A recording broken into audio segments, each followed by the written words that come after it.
Bien, hermanos míos, en Hebreos, en el capítulo 10, Hebreos, el capítulo 10,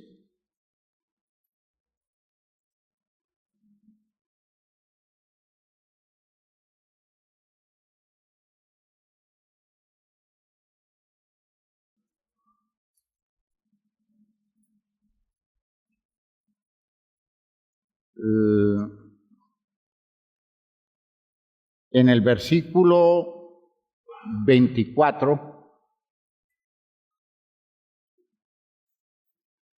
Hebreos 10, 24.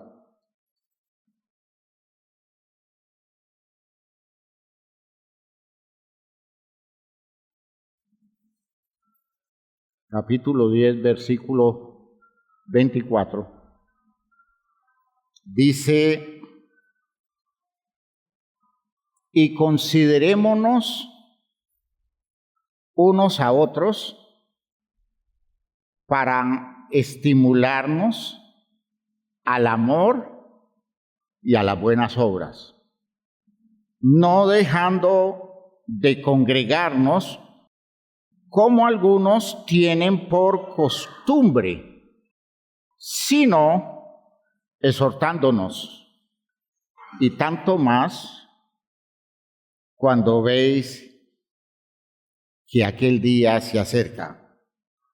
Dice el tipo de consideración que debemos tener entre nosotros. Es decir, es como estimar al otro. Y cuando uno estima al otro, está mostrándole las cosas positivas, corrigiendo cuando hay que corregir, estimulando cuando hay que estimular, y de pronto alabando las cosas buenas que se le encuentran, motivándolos para que las cosas válidas permanezcan. Eso es la relación cristiana. Piensen ustedes, somos cristianos y como comunidad nos debemos ese cuidado mutuo, ese interés de todos por todos. Y sobre todas las cosas es esa capacidad que tengamos de nosotros valorar el medio que Dios nos da, la iglesia, para encontrar allí los recursos que precisamos. Primero, para resolver cosas que nosotros encontremos, por ejemplo, rasgos afectados o enfermos de nuestra condición de personas. Y en segundo lugar, para encontrar el recurso de apoyo en esas situaciones de la vida en las que a nosotros solos nos queda difícil sobrellevar. El punto central de esta idea es que nos convirtamos nosotros en una comunidad que tiene valor terapéutico. La palabra terapéutica tiene que ver con la idea de producir condiciones de paz. La terapia es algo que lleva a un ser humano, ese es el origen del término, estoy hablando del origen del término, lleva a un ser humano a desarrollar paz. Y entienda la paz como la idea de estar tranquilo, la idea de estar sosegado, la idea de tener armonía, o también es la condición de bienestar. Esas son acepciones del término paz, ¿ya? De modo que cuando hablamos de un plan terapéutico, es hablar de cómo encontrar la paz en las condiciones de vida que nosotros tenemos que enfrentar. Y cuando decimos que la iglesia es una poderosa comunidad terapéutica, lo que estamos diciendo es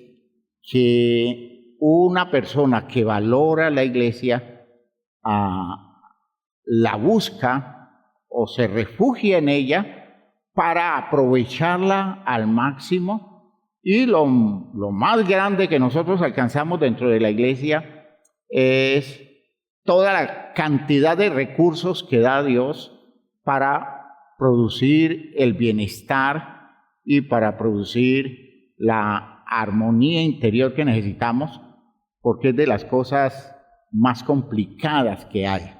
Es vivir en un mundo como este mundo en el que nos encontramos y lograr superar todas esas condiciones que quebrantan nuestra salud, nuestra condición interior, nuestro estado mental, anímico, emocional, afectivo, que tiene muchos factores que lo lesionan en el medio ambiente en el que nos movemos.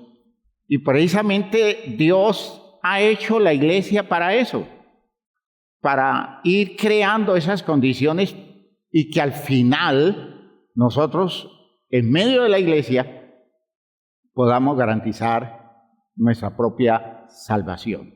Escuchen lo que estoy diciendo. Uno no se salva viviendo aislado. La gente dice, es que yo puedo vivir mi relación con Dios aparte de todo el mundo y salgo adelante. Yo no necesito sino a Dios. Y no es así. No es así. No existe ningún ser en el mundo que pueda salir adelante sin contar con un medio social que le represente territorio y posibilidad de salvación. Un israelita le parecería una herejía una expresión de esas, ¿no? Es una cosa absurda, eso es de locos, aquella persona que piensa que sin su comunidad puede salir adelante. Para un israelita, la comunidad es el territorio fundamental para desarrollar posibilidades de bienestar, porque fuera de la comunidad, aislado de la comunidad, no hay garantía alguna. Cuando nosotros pensamos en el Señor Jesucristo, hermanos míos, es sorprendente descubrir su visión de vida comunitaria y su dependencia de la comunidad que Dios le dio. Sus discípulos, hermanos míos, fueron personas muy elementales, pero fueron un recurso para Jesús. Nosotros pudiéramos pensar, bueno, Jesús se dedicó a construirlos a ellos. Hermanos míos, así no se miran las cosas, menos si lo piensa un israelita. Cuando un israelita analiza la vida de Jesús, descubre que las posibilidades del logro de Cristo Jesús no se hubieran podido dar sin la comunidad a la que él pertenecía, y era una comunidad reducida de gente muy humilde, de gente muy limitada, y era su comunidad. ¿Ya? ¿Saben qué es lo más escandaloso? Una idea que plantea Pablo respecto de la experiencia de plenitud de Cristo Jesús. Porque nosotros decimos, Él es el Señor, Él lo tiene todo. Al contrario, nosotros dependemos absolutamente de Él, y eso es cierto, nosotros dependemos de Él. Pero así no es como la Biblia plantea la realidad de Cristo como una entidad corporal. Y claro, Cristo es una corporeidad. No existe Cristo como un individuo. Ahora, el individuo que es la cabeza, que es Jesús, hermanos míos, esa cabeza está ligada al cuerpo. Es decir, no puede existir una cabeza sin cuerpo, ¿ya? De hecho, menos puede existir un cuerpo sin cabeza. Entonces, la realidad es que hay una interdependencia, y esa interdependencia es real aún en Cristo Jesús. Mire lo que dice Efesios, la carta a los Efesios. Efesios, en el capítulo 1.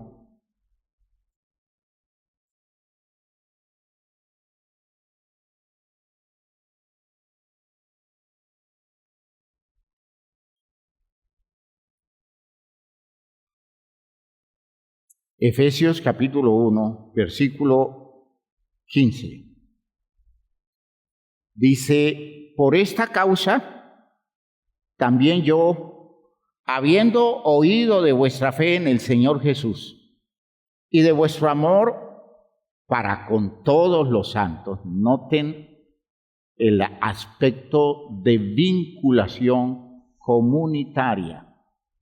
No hay un programa de salvación donde yo me relacione con uno, aunque ese uno sea Dios o aunque ese uno sea Jesús, y no acepte mi participación en comunidad con seres humanos a los que debo amar, a los que debo valorar y apreciar como seres especiales que me da Dios como recurso para el sustento de mi propia vida. Dice, no ceso de dar gracias por vosotros, haciendo memoria de vosotros en mis oraciones, para que el Dios de nuestro Señor Jesucristo, el Padre de gloria, os dé espíritu de sabiduría y de revelación en el conocimiento de Él,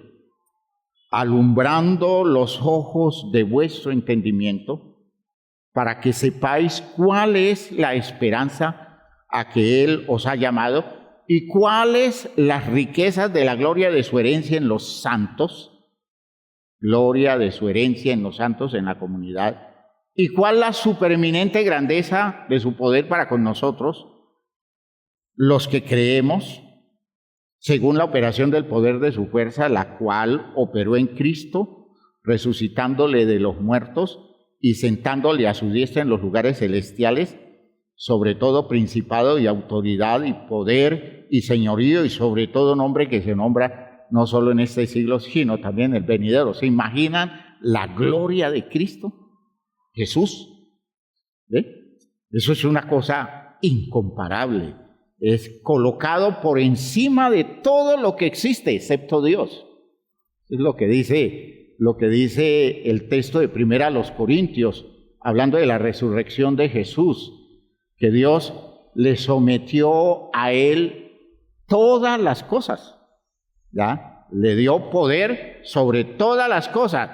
Ahora, claramente se exceptúa aquel que le entregó a él todas las cosas. Está hablando de Dios, el Padre. Pero noten esto, ¿ya? Dice, y sometió todas las cosas bajo sus pies y lo dio por cabeza sobre todas las cosas a la iglesia. Lo dio por cabeza sobre todas las cosas a la iglesia. Y oigan bien qué representa la iglesia para el Señor, aquel que tiene todo el poder de someter bajo sus pies toda la creación.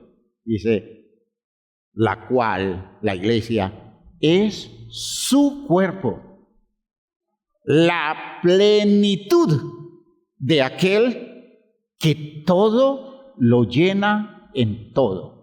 Él tiene el poder para someter todo, todo lo llena en todo, y sin embargo, Él alcanza plenitud solo a través de la iglesia. ¿Entienden lo que eso significa? Cristo Jesús no es quien es solo por lo que Él es por lo que le agrega a Él la iglesia. ¿Me están oyendo?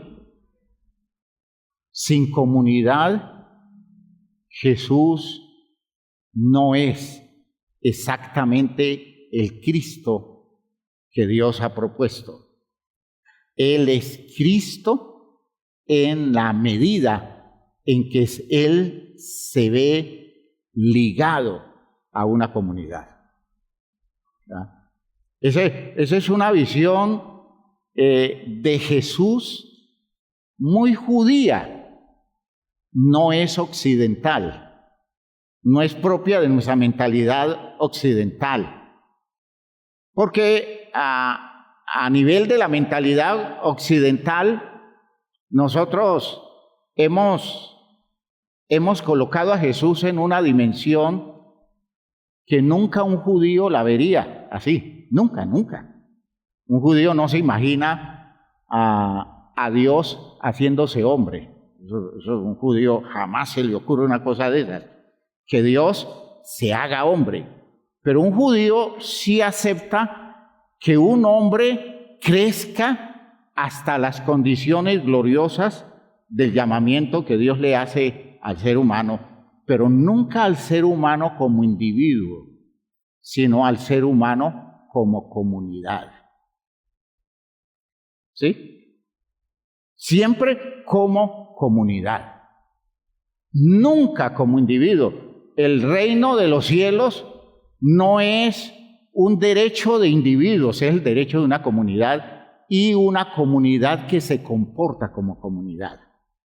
El Señor Jesucristo expresa que la salvación eterna es una experiencia festiva, es una cena, es una comida, en donde todos estarán participando de un derecho a entrar a la fiesta.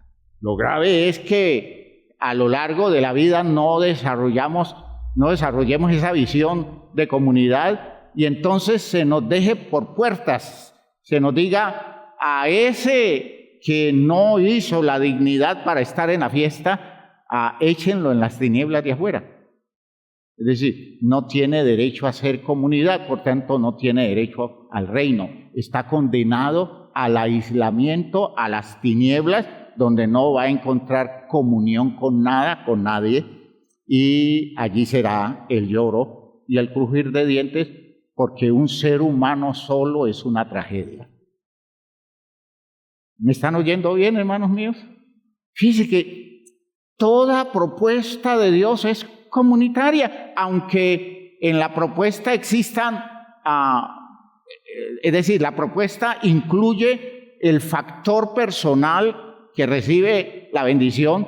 Parte de la bendición que recibe un individuo es pertenecer a una comunidad, y la comunidad es una comunidad grandiosa, la del reino, la poderosa comunidad del reino. Recuerden que el apóstol Pedro,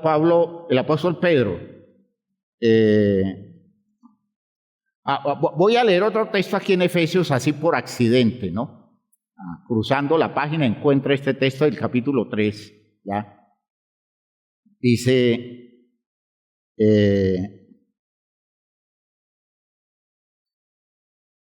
Dice versículo 14, escuchen este texto. Quiero que vayan ustedes valorando la visión comunitaria de la Biblia, porque se nos pierde de vista en la crianza cultural de nuestro tiempo, y especialmente esa crianza político-económica que se llama capitalismo, ¿ya? Y el capitalismo gobierna todo. Las tendencias del mundo que se llaman socialistas o que se llaman comunistas, todas son capitalistas. Todas. Que me digan a mí que el capitalismo no gobierna en Rusia, claro, Rusia es capitalista y por esa razón se ha convertido en una potencia que maneja sus intereses con la visión capitalista bajo un argumento filosófico que es el que elaboran para llevar la idea a otros países del mundo, pero ellos manejan todo como capitalismo. Lo mismo podemos decir de la China. Si hay sociedad capitalista en este tiempo y que está marcando el paso en el mundo, es China. China es un poderoso emporio de poder desde el punto de vista económico capitalista y compite con las sociedades occidentales y vaya que lleva ventaja. Ahora, toda Europa es capitalista, toda América es capitalista, por tanto, el capitalismo gobierna y el capitalismo se basa en un principio, y el principio es el valor del individuo por encima de la colectividad. ¿Me están oyendo? Ese es el principio. El individuo es más importante que el grupo, porque la vida es humana, social, es una selva y es la ley del más fuerte. Y todo el mundo tiene derecho a elaborar el sueño que acá lo definimos como el sueño americano. Yo voy, gano, me impongo, someto y tengo derecho a progresar personalmente pasando por encima de todos los intereses del resto. Y esto es una competencia bestial a la que tengo que enfrentarme y tener las argucias, tener la habilidad, tener los recursos para salir adelante y no dejarme aplastar. Eso es capitalismo. Y no hay sociedad en este mundo que no sea así. Y eso es lo que ataca frontalmente la fe cristiana. Hoy los judíos son capitalistas, los judíos que enseñaron esos principios porque ellos fueron criados por Dios en un orden distinto. Ahora como sociedad moderna, ellos son iguales al resto, ellos no son creyentes. De hecho, la mayoría de los judíos no creen en Dios y no creen en el Dios de Israel. Entiendan, tienen sus intereses en el común del mundo. Por eso cuando a mí me dicen que existe un sistema político o social o económico que está de este mundo, que está pensando en el pueblo, en la necesidad de la gente, yo digo, eso es un cuento. ¿Cómo pueden creer un cuento de esos? Todos ellos están detrás de los suyos, de su ganancia, de sobreponerse a los otros, de imponerse a los otros, de vencer a los otros, dominarles, quitarles lo que tienen y apoderarse de ellos, no dárselo al pueblo. Porque la visión comunitaria no existe en la mentalidad de la sociedad en la que vivimos. Y estoy hablando de toda la sociedad del mundo. ¿Ven? Entonces, esta visión es propia del cristianismo, que es la herencia del judaísmo auténtico. ¿Ya? Es la herencia. Estos heredaron al judaísmo y podríamos decir que el cristianismo se ha sostenido vigente por esa perspectiva tan distinta del común.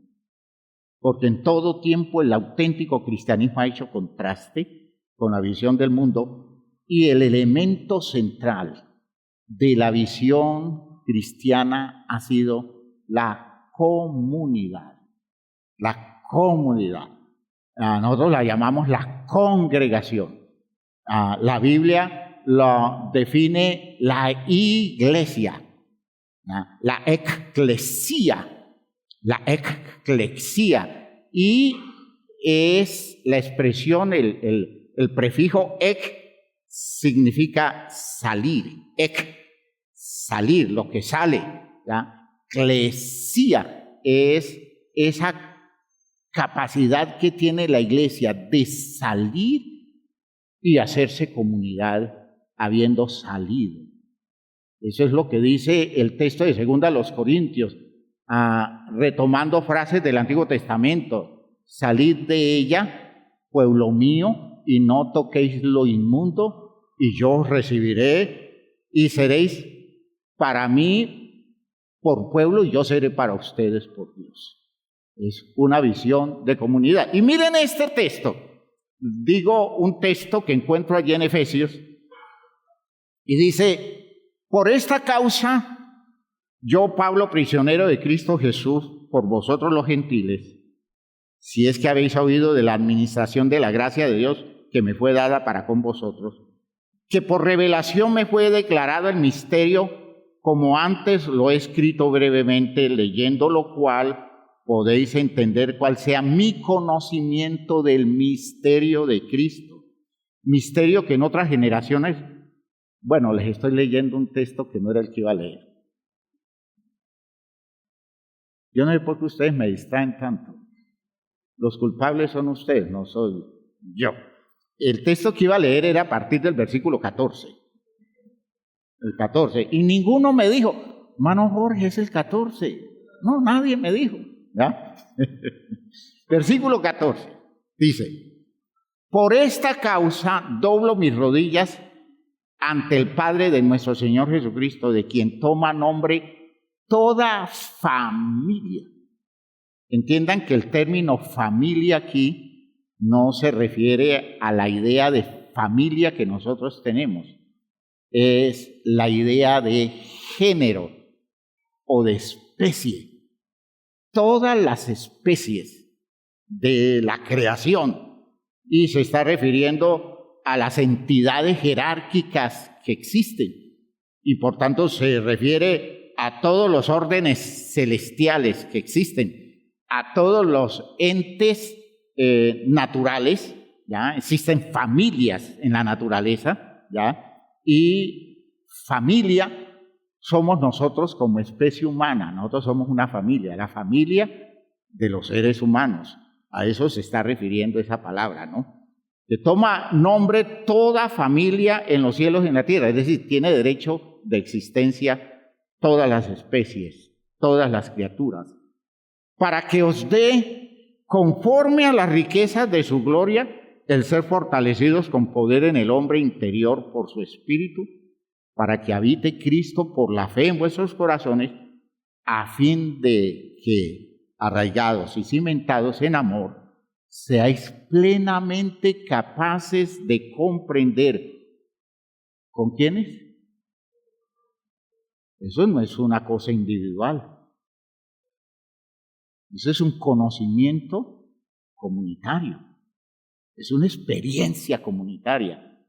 Es cuando se habla de comprensión, es capacidad de ver todos los territorios limítrofes de esa extensión que define la anchura, la longitud, la profundidad y la altura, y de conocer el amor de Cristo que excede a todo conocimiento, para que seáis llenos de toda la plenitud de Dios.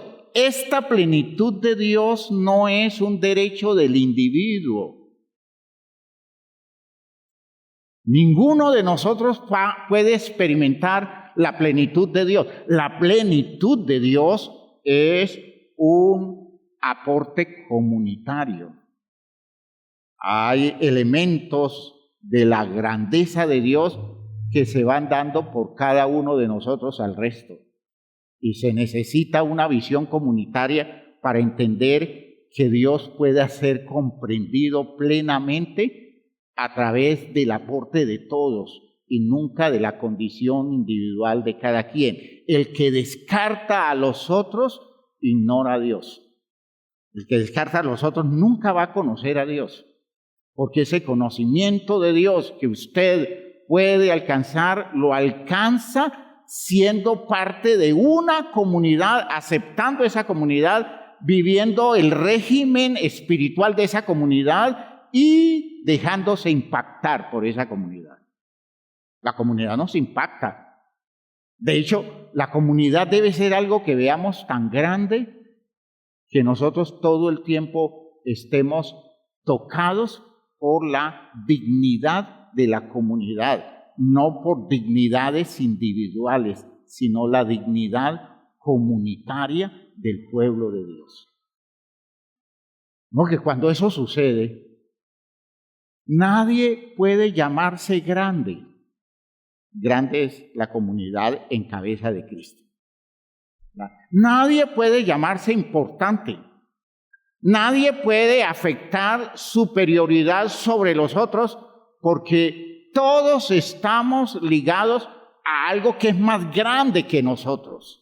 Y no importa el ministerio que usted tenga, y no importa la posición que usted tenga dentro de la estructura social de la iglesia, usted es alguien que está metido en una estructura más grande que usted, por tanto usted nunca será superior.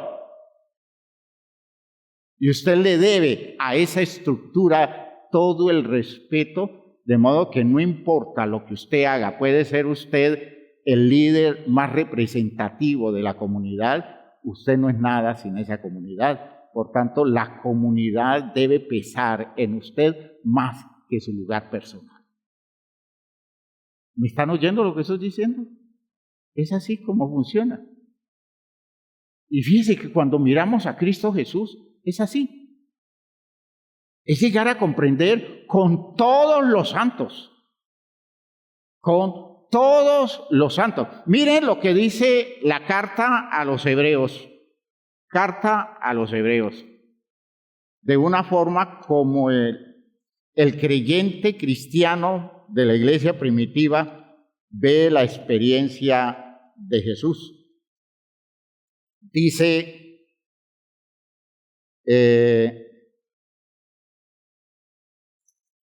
en Hebreos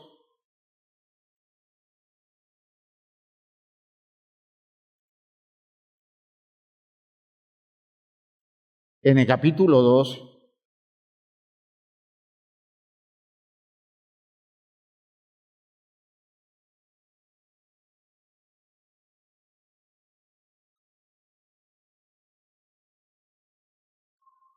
dice el versículo 8, viene hablando del texto que corresponde al Salmo 8. Y en el versículo 8 concluye la cita del Salmo cuando dice, todo lo sujetaste bajo sus pies. Y entonces expresa, porque en cuanto le sujetó todas las cosas, nada dejó que no sea sujeto a él. Pero todavía no vemos que todas las cosas le sean sujetas. Pero vemos a aquel que fue hecho un poco menor que los ángeles, a Jesús, coronado de gloria y de honra a causa del padecimiento de la muerte, para que por la gracia de Dios gustase la muerte por todos, porque convenía aquel por cuya causa son todas las cosas, y por quien todas las cosas subsisten, que habiendo de llevar muchos hijos a la gloria, perfeccionase por aflicciones al autor de la salvación de ellos, porque el que santifica y los que son santificados, ¿quién es el que santifica? No, allí en ese texto, ¿quién es el que santifica? Cristo. Cristo. Porque el que santifica y los que son santificados, ¿quiénes son los santificados? Nosotros, la iglesia. ¿Ya? De uno son todos. ¿Qué indica eso? Que con todo y la grandeza de Cristo Jesús, nosotros estamos en igualdad de condiciones delante de Dios con Él. Y a Él eso no lo afecta. Eso no lo hace ver menos. Eso no lo humilla. Eso lo engrandece. Ser parte de una comunidad. Aleluya. Aleluya. Fíjense que eso es otra mentalidad. Eso es otra mentalidad. Y necesitamos que el Espíritu de Dios desarrolle en nosotros esa sensibilidad para vernos de esa forma. Hay quienes les resulta insoportable la idea de que su grandeza personal sea opacada por la dignidad de una comunidad. Y entonces quieren siempre pasar por encima, quieren siempre mostrarse más grandes, quieren siempre mostrar que son los distintos, que requieren un tratamiento diferente. Y claro, el medio religioso que sabe hacer el negocio les hace un tratamiento diferente. Existe un culto especial para empresarios. Esos cultos solo asisten los empresarios, culto para los profesionales y otro culto para el pueblo raso. ¿Ya? Porque es que a ellos hay que tratarlos de forma distinta. No les dan la formación del Espíritu de Cristo, que es el Espíritu del pueblo de Dios. Y es que cuando alguien llega a la comunidad, se hace igual con los demás y no tiene dificultad de aceptarlo. Al contrario, eso le produce un sentido de dignidad que toda su grandeza personal nunca se le ha dado. Y valora al pueblo como algo tan grande y tan significativo que no importa la posición personal de ellos, ellos deponen todo para ser parte de un pueblo donde hay gente muy humilde, pero que para ellos se vuelve tan respetable porque ese es el pueblo de Dios. Esa es la idea. Entiendan, hermanos, que ese es nuestro gran problema. Una de las grandes dificultades nuestras que tenemos es luchar con los egos de la gente. Pues qué problema. Qué lío esos egos de la gente. Dios mío, eso es que cada quien quiere sacar a relucir todos las charreteras de su grandeza y le sacan brillo a eso para que todo el mundo se las vea. Y así quieren ser parte del pueblo, o una cosa o la otra. O una cosa o la otra. O soy pueblo y me convierto en la poderosa comunidad a la que pertenezco y depongo todas mis visiones de grandeza personal, o me convierto en una persona que afecto superioridad y de esa forma termino con todo y ser parte de un medio religioso, termino siendo excluido, porque mi individualismo me excluye y me saca del territorio de la bendición que me pertenece. ¿Ya? Yo creo que ustedes me están entendiendo bien. Es que tenemos un problema muy serio en eso. Tenemos un problema muy serio en eso. Y es que las personas quieren que se les reconozca su mérito personal. Y de esa forma funcionar como iglesia. No podemos. No podemos. Ahora, es respetable lo de cada quien. Y cuando decimos respetable, quiere decir que para nosotros tiene mucho respeto los logros de cada quien. Y tratamos respetuosamente a las personas en lo que tienen, en lo que se mueven, pero nunca en la visión de iglesia los tratamos de forma que ellos se vean que pesan más que el resto. ¿Me oyeron? Porque nadie debe verse así. Y eso nos incluye a nosotros los pastores, los líderes. ¿Ya? Si nosotros no somos capaces de vernos vinculados a la comunidad como el mismo pueblo, es decir, como parte del pueblo, y vemos nuestra comunidad como más grande que nosotros, a pesar de la autoridad que tengamos, que eso es distinto. Tener autoridad, a ser parte del pueblo es otra cosa. Yo manejo la autoridad como una cosa de orden, pero nunca la autoridad me da derecho a verme superior a los otros y me da derecho a verme fuera del contexto comunitario y a creer que tengo más derechos que los otros, más méritos que los otros. Son cosas que a veces nosotros tratamos de hacer en actividades nuestras. Nosotros estamos en un campamento y nos gusta la idea de que cuando vamos a hacer la fila para el almuerzo, a no ser que haya una condición especial donde se requiera que salgamos rápido porque tenemos algo por hacer, queremos nosotros entrar en la cola con los demás. ¿Por qué? Porque nosotros no somos más que el resto. Y llegamos al lugar donde nos dan la comida para que nos den la misma comida que le dan a los demás. ¿Ya? Respetándole a los otros su derecho en la estructura, porque nadie nos hace superior, es nuestra bendición. La bendición más grande nuestra no es ser pastores, la bendición más grande nuestra es ser iglesia. Ese es el privilegio más grande que nosotros tenemos. No tenemos una cosa que nos honre más que ser iglesia. Y todo lo que hagamos dentro de la iglesia lo hacemos por el honor que se nos da de ser iglesia. Y que Dios nos guarde de pretender ser superior al pueblo que nos ha recibido con cariño, al pueblo que nos acepta, al pueblo que nos da la oportunidad de servir.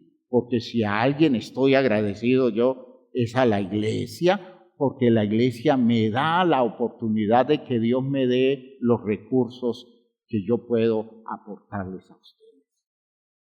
Lo que yo tengo, lo tengo es por ustedes, no por mí. Dios, viéndolos a ustedes, me enriqueció la vida para que yo les sirva. Y por eso estoy agradecido a ustedes. Sin ustedes yo no sería quien soy. Y no pensando simplemente en mi importancia, sino en mi condición de ser humano recogido de la perdición del mundo y metido en los territorios de la salvación. ¡Gloria a Dios! Espero que me estén entendiendo bien, hermanos míos. Esto es otra cosa. Esto es otra cosa. No hay grandeza fuera de la comunidad. Dice, versículo 11, Hebreos 2, porque el que santifica y los que son santificados, de uno son todos, por lo cual, ¿cómo dice el texto? No se avergüenza de qué. ¿Quién? ¿Quién no se avergüenza de llamarlos hermanos? ¿Quién? Cristo Jesús. Pero Él es el Señor del cielo. Él es el que tiene todo el poder y a quien Dios le sometió todas las cosas debajo de sus pies, y Él se siente emocionado cuando nos trata como hermanos. ¿Se acuerdan cuando se encontró con María Magdalena el día de la resurrección? ¿Ya? María Magdalena va a buscarlo y se encuentra con un hombre que no logra identificar bien y dice, este debe ser el hortelano. Y le dice María Magdalena a ese hombre, ¿dónde lo pusiste? Porque quiero recogerlo y llevarlo. ¿Dónde lo pusiste? Refiriéndose al cuerpo de Jesús. Y Jesús se presenta y le dice, María. Inmediatamente. Dice que no lo identificó físicamente. O sea que Jesús físicamente en la resurrección fue dando ciertos cambios que demostraban que estaba en camino a la glorificación. Y María oye esa voz, la identifica y le dice, Raboní, que traducido es maestro mío, ¿verdad? Maestro mío. Y se lanza a abrazarlo y le dice a Jesús, no me toques. No quiere decir que no lo podía tocar. Entiendan. Porque ella lo abraza y dice, no me toques porque aún no he subido a mi Padre. Fíjese que está en vía de gloria, en vía de glorificación. Está en un camino de ascenso glorioso. Aleluya. Qué momento, ¿no? Y dice, mas ve a mis hermanos y diles, subo a mi Padre y a vuestro Padre. En la visión tradicional de la doctrina de Jesús, la doctrina de Dios, ellos dicen que Jesús se ve como hijo de Dios, distinto de nosotros. Él es hijo distinto a como nosotros somos hijos. Allí no dice eso. Lo que él está diciendo es subo ve a mis hermanos y dile, subo a mi Padre y a vuestro Padre. Es decir, el Padre que es mío es el Padre vuestro. No hay distinción. Soy tan hijo de Dios como hijos de Dios son ustedes. A mi Dios y a vuestro Dios tenemos el mismo Dios. ¿Cómo se ve Él? ¿Cómo se ve Él?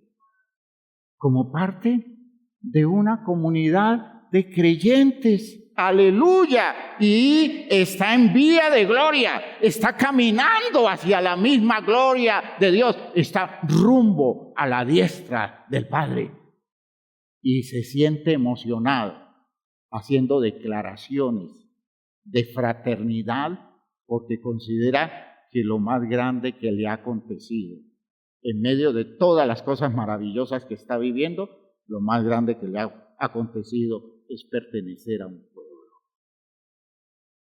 Gloria a Dios. ¿Tiene sentido eso, hermano? ¿Cuánto pesa eso en usted? Pues nosotros estamos tocados de individualismo, tocados por grandezas propias, tocados por orgullitos bobos, pero orgullitos bobos.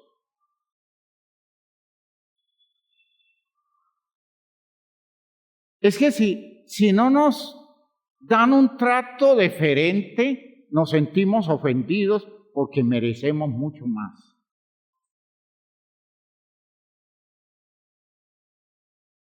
¿Ve?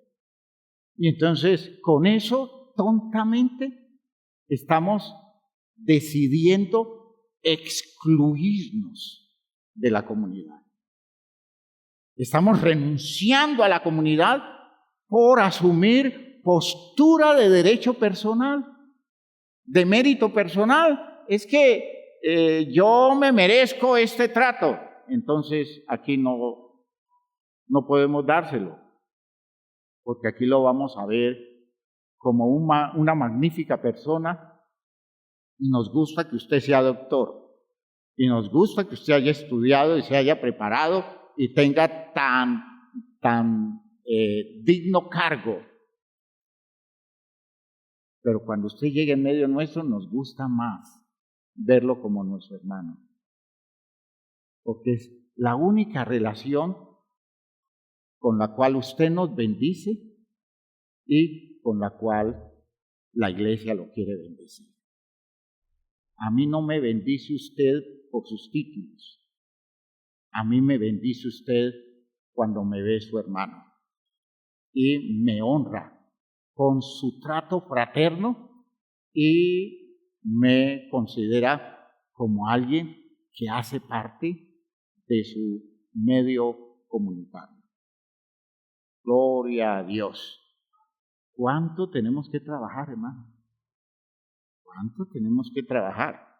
Porque esa insistencia en eso de que entremos a ser parte de la iglesia es una insistencia que a veces se vuelve ruego como diciéndole, deponga todas esas cosas, quítese todo esa presunción personal y haga parte de esto, porque queremos que haga parte de esto, porque queremos disfrutar su presencia como parte de esta comunidad. Pero hay gente que nunca ha llegado y están bautizados, pero nunca han llegado. Nunca han llegado porque sus afanes, sus posturas, sus actitudes, eso de que estén todo el tiempo quejándose contra la iglesia, porque la iglesia no les da el trato personal que ellos creen que deben recibir. ¿Ya? Eso nunca la iglesia podrá resolverlo ni satisfacer todas esas expectativas, porque no hay cómo hacerlo y no tiene sentido hacerlo. Eso no tiene sentido hacerlo. ¿Ya? Esa ayuda que podemos dar no es como cada quien la quiere recibir. Debemos tener la humildad de aceptar lo que la iglesia nos da y sentirnos honrados con lo que nos da y saber usar lo que nos da para alcanzar las posibilidades de realización nuestra, porque eso que nos da la iglesia es lo que Dios nos concede. No exija cosa tan particular. Es que a mí no me gusta eso así. Es que a mí no me llama la atención eso porque yo quisiera que a mí me vieran de esta y de esta forma. No podemos verlo así porque dejaremos de verlo como iglesia. Y si usted se puede acomodar a todas estas posibilidades de acá, que incluye la relación con personas que tienen muchas limitaciones, como Jesús se vio honrado por ser parte de la comunidad de los apóstoles, esos sinvergüenzas eran tan desubicados. Y Jesús tenía sus disgustos con ellos, pero los amaba y no permitía que los vieran inferiores al mérito de Él. Y donde Él llegaba, llevaba conejos rufianes. Y lo invitaban a comer y ellos tenían que sentarse a la mesa con Él. Y los defendió de todos los ataques y los consideró su familia y los vio más cercanos que su propia familia física. Tanto que cuando le dijeron en la reunión, tu madre y tus hermanos se buscan, ¿y quién es mi madre y quiénes son mis hermanos? Mi madre y mis hermanos son los que oyen esta palabra y la ponen por obra. ¿Ya? María al final tuvo que dar el brazo a torcer y tuvo que entrar a la comunidad, no como la madre de Jesús, sino como una discípula más de Jesús. ¿Me están oyendo lo que estoy diciendo? ¿Ya? Ella nunca pudo lograr que su privilegiada condición de madre superara el derecho comunitario. Nunca, nunca. Jesús nunca la vio así. Y por eso cuando se va, tiene el trato afectivo especial para ligarla a la comunidad. Le dice a Juan, que era su discípulo amado, un muchacho que él sabía iba a ser tocado terriblemente por la experiencia de la muerte de él. Y le dice a Juan, ella es tu madre. Y le dice a María, yo le encarezco a usted el trabajo de cuidarlo a él como un niño. Le dio trabajo en la obra. Aleluya. ¿Por qué? Porque todo lo que veía Jesús era su comunidad. Eso era lo máximo para él. Y no había otra cosa. Es tan grande eso que Jesús los reconoce como dados por el Padre. Padre, los que tú me diste yo los he guardado. Y ninguno se me perdió sino el hijo de perdición. Para que se cumpliera la Escritura. Pero aquí los tengo a todos. Y yo, dice en ese capítulo 17 de Juan, yo a ellos los he guardado y les he revelado tu palabra. Y les he dejado conocer todo esto para que ellos puedan entender que el amor con que tú me has amado es amor también para ellos. Es una visión de comunidad, hermano. Fuera de la comunidad no hay nada. Fuera de la comunidad no hay nada. No sé si esto va aclarando cosas de la problemática nuestra. Nuestro problema es un problema mental. Y nosotros tenemos un problema mental cuando nuestro individualismo reclama tantas cosas que terminamos haciendo un daño pavoroso al medio social en el que nos movemos por esos reclamos individualistas. Hermanos, desbaratamos lo que sea total de sacar lo que necesitamos sacar para nuestro provecho personalísimo. Y eso es, hermanos, es escandaloso. Eso es muy enfermo, eso es neurótico. La neurosis de individualismo que existe en el mundo entero. Ese individualismo que nos priva aún del afecto natural. Una mamá que diga en relación con los hijos que están dependiendo de ella, diga, no, yo ya no, ustedes defiéndanse ustedes. ¿Por qué? Porque yo tengo derecho a reclamar lo mío, a luchar por lo mío, a ser feliz también. Ya les dediqué mucho de mi vida, unos 10, 15 años le dedicó a los hijos. Ahora ya debo luchar por lo mío, sacar adelante mi vida, defiéndanse ustedes como puedan. Que una mamá diga eso, la neurosis está brava. La enfermedad mental es terrible. De hecho, los hombres lo están diciendo hace mucho tiempo. ¿Ya? Yo voy a luchar por mi felicidad. Hay que darle comer a los hijos, ¿no? Que le dé la mamá. Yo le doy una cuota que es la que me pide bienestar familiar, que no es nada. Y no se siente tocado por la necesidad de esforzarse para darle más, porque los hijos son su responsabilidad. No, él está sintiendo que la única responsabilidad de él es él mismo, él solo él y nada más. Eso es un estado mental muy enfermo. ¿Quién es iglesia así? Nadie. Y podemos estar en medio de la comunidad, podemos hacer parte de las congregaciones, pero no somos iglesia. Porque yo tengo que ser sanado de esa enfermedad. Tengo que ser liberado para aprender a sentirme bendecido en medio de tanta gente a quien por mucho tiempo he despreciado porque no logran ser como yo soy, no logran tener lo que yo tengo, no están moviéndose en la esfera social en la que yo me muevo. Entonces, hermanos míos, ¿quién es iglesia así? Nadie. Nosotros vivimos un cuento, el cuento de ser iglesia. Y tengo muy poca gente que en serio esté tomando esto. Muy poca gente. De hecho, la tenemos.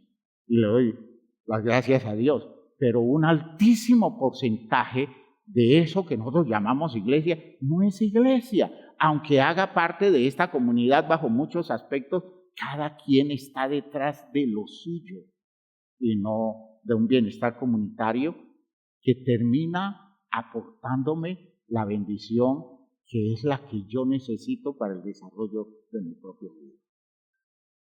Espero que sea claro esto. Nosotros estamos llenos de textos al respecto. Eso, hermanos,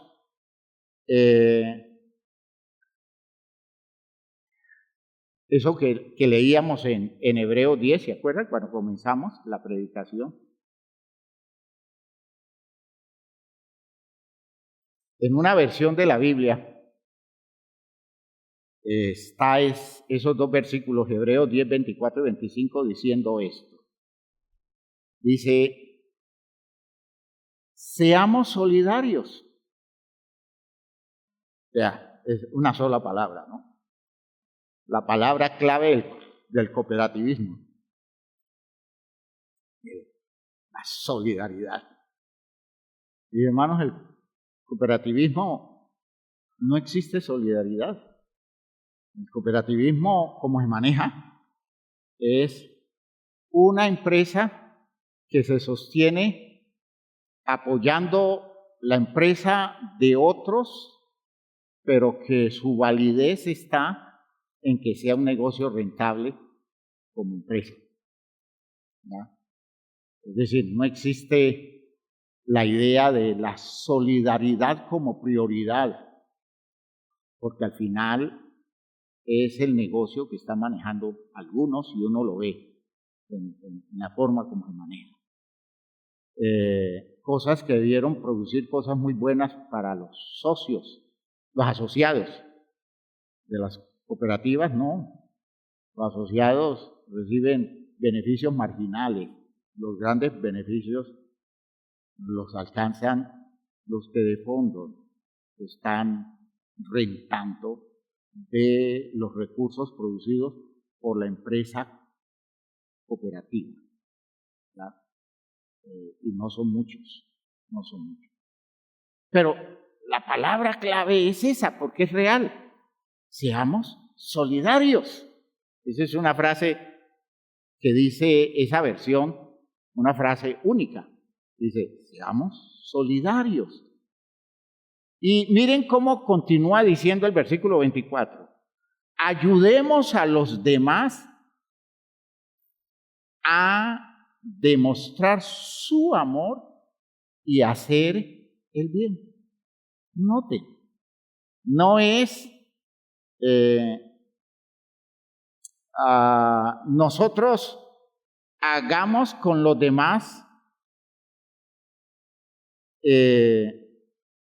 o demostrémoslo o afectemos a los demás con nuestro amor y hagamos todo el bien a los demás. Eso es válido y eso es la base.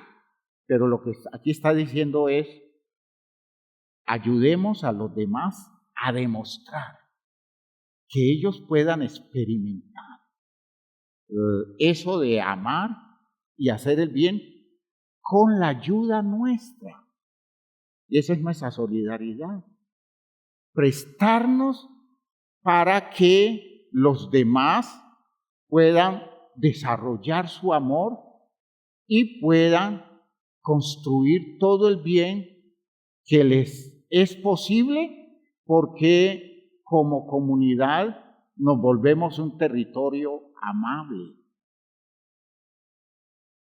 A veces hay gente, hermanos míos, que se hace la difícil, complicados para amarlos, se vuelven unas personas todas conflictivas y queda difícil amarlos, porque a todo le encuentran pero y todo lo vuelven un conflicto y todo lo enredan y no importa los esfuerzos que hagan los demás, es muy difícil poder llegar a satisfacer la demanda de ellos, y cuando la gente renuncia porque se cansa, dicen, miren cómo me dejan solo. No, la idea solidaria es, prestémonos para que ellos puedan desarrollar el amor hacia nosotros, porque nosotros somos amables. Y permitamos que ellos puedan con nosotros desarrollar el espíritu del bien, porque generamos los espacios válidos para que las relaciones se expresen con todo el bien posible. No nos volvamos difíciles, no seamos tan complicados, no enredemos todo alrededor de nuestro egoísmo, alrededor de nuestra pretensión, de nuestras ideas altivas y soberbias, demandando derechos y méritos. Seamos más sencillos, seamos alcanzables, y que la gente alrededor nuestro pueda fácilmente tratar con nosotros, porque nosotros generamos espacio, porque nosotros somos pacientes, porque nosotros somos nobles, porque somos humildes y no estamos demandando grandes cosas, sino que disfrutamos con agradecimiento lo que noblemente de corazón los demás nos quieran entregar. No nos quejemos tanto. Yo me acuerdo cuando vivía con mi abuela, me gustaba vivir con mi abuela, pasar los fines de semana en la casa de ellos, pero todos los domingos me mandaba al mercado y a llevarle la carne. Y la carne tenía que ir al lugar donde el ganado lo mataban, lo pesaban allí. Y yo llegaba y compraba la carne al gusto de mi abuela, porque yo ya conocía el gusto de mi abuela, pero no había ocasión en que mi abuela no encontrara un motivo para quejarse de la carne que yo llevaba. Me decía, un día de estos lo voy a mandar con este tipo de carne que usted trae a devolverla y que pase la vergüenza ya, porque ¿cuándo va a aprender usted a comprar carne? Cuando la compraba flaca, la quería gorda. Cuando la compraba gorda, la quería flaca. Cuando me presentaba mostrándole la carne escogida, porque yo le decía al pecero que era amigo, decía, para mi mamita. Ay, sí, doña Rebeca, y yo sé que el hombre se esforzaba, pero mi abuela nunca estaba contenta. De vez en cuando me decía, ya como que está aprendiendo. Ya como que está aprendiendo y ya se va a poder casar. Y yo decía, si el matrimonio es así, Señor, líbrame. Así hay gente, ¿no? Insatisfecha todo el tiempo. Difícil todo el tiempo. Y las cosas se tienen que dar preciso como ellos quieren, exactamente como ellos quieren, y cuando no sucede comienzan con ese tipo de comentarios típico de desmoralización. ¿Y ese es el amor cristiano? ¿No es que son iglesia? ¿Dónde está el amor de Cristo? Puro cuento. En la iglesia no hay amor, en la iglesia esto, en la iglesia lo otro. Hermanos, y mucha gente alrededor esforzándose. No, llega un momento que hasta el mismo Señor Jesucristo dice, no, déjenlo, suéltenla. Ya no hay mucho que hacer, porque nada le gusta. Y si no acepta el medio, ¿cómo lo voy a bendecir? ¿Quedó clara la idea? ¿Hasta aquí tiene sentido eso? Hay mucho que trabajar, ¿no es cierto? Y el problema no es trabajarlo en la gente, es trabajarlo cada quien en su propia vida con una disposición honesta de decir, Señor, conviérteme en un hombre comunitario, conviérteme en una mujer comunitaria, que yo pueda vivir la experiencia de ser uno con muchos, de identificarme con todo mi pueblo y disfrutarlo y aprender a construir mi vida a la sombra de esa comunidad. Y usted se sorprenderá de ver cómo Dios comienza a usar su vida y cómo Dios comienza a bendecir su vida cuando usted sea una persona de valor comunitario. ¿Ha quedado claro? Pónganse de pie, por favor.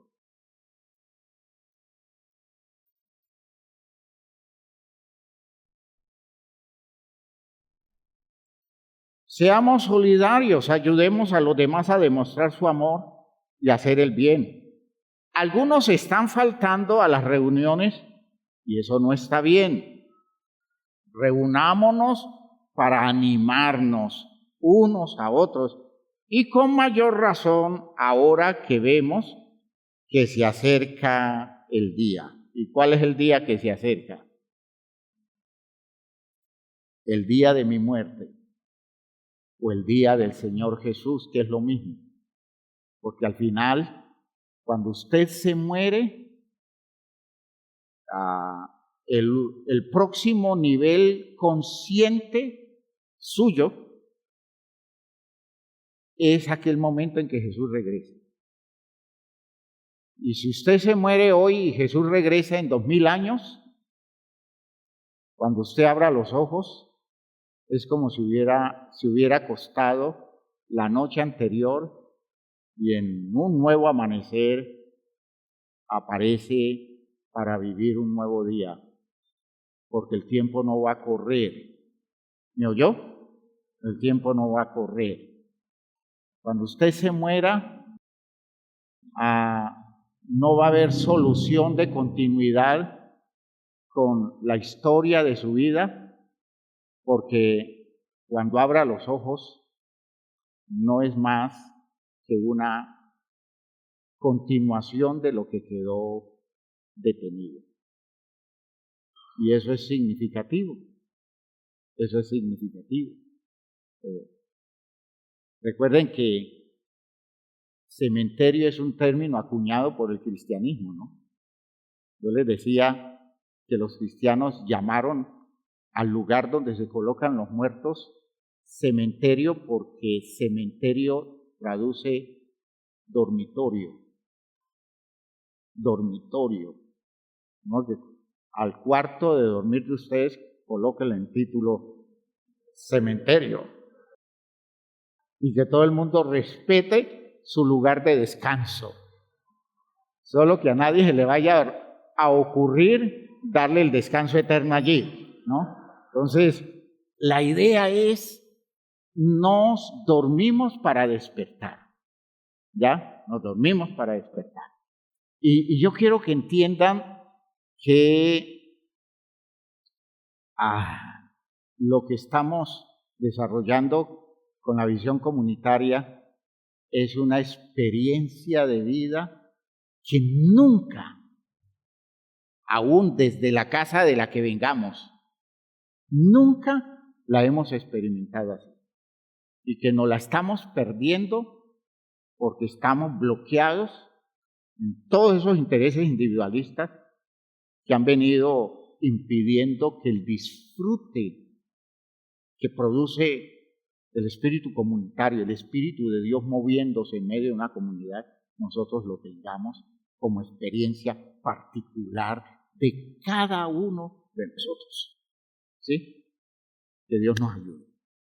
Que Dios nos ayude. Que Dios nos sane. Necesitamos sanidad. Y comenzar a disfrutar esto como debe ser. Padre eterno, te damos gracias por esto que nos has dado, por esta experiencia de la iglesia, por esta visión de la iglesia, esta manera que tenemos nosotros de entender el proyecto espiritual al que nos estás llamando. Dios mío, esto tiene mucho valor, esto tiene mucho peso en relación con la vida nuestra, con las posibilidades de nuestra existencia, con la perspectiva que se abre para nosotros, entendiendo el proceso espiritual al cual nos estás invitando a través del conocimiento real del Evangelio, en estas verdades que se abren ante nosotros por medio de la enseñanza que la iglesia nos da. Bendícenos, Señor, como esta comunidad que crece, Señor, que se perfecciona, que madura, que se convierte en una estructura sólida, consistente, Señor, aprovechando esa estructura humana que tú nos concediste, apta, Señor, para vivir como una auténtica comunidad. Bendícenos con todos los recursos tuyos en ese aspecto y sálvanos de las mediocres formas de vivir una religión donde no logramos en lo mínimo encontrarnos los hermanos los unos con los otros. Gracias, Padre, porque hay esta oportunidad magnífica y porque es posible alcanzar este nivel de desarrollo. En el nombre glorioso de Jesús el Señor. Amén, amén, amén. Hermanos míos, que Dios los bendiga y disfrútense cada vez más, ¿ya? Y en el peor de los casos, sopórtense lo que más puedan soportar, porque todo eso es bendición.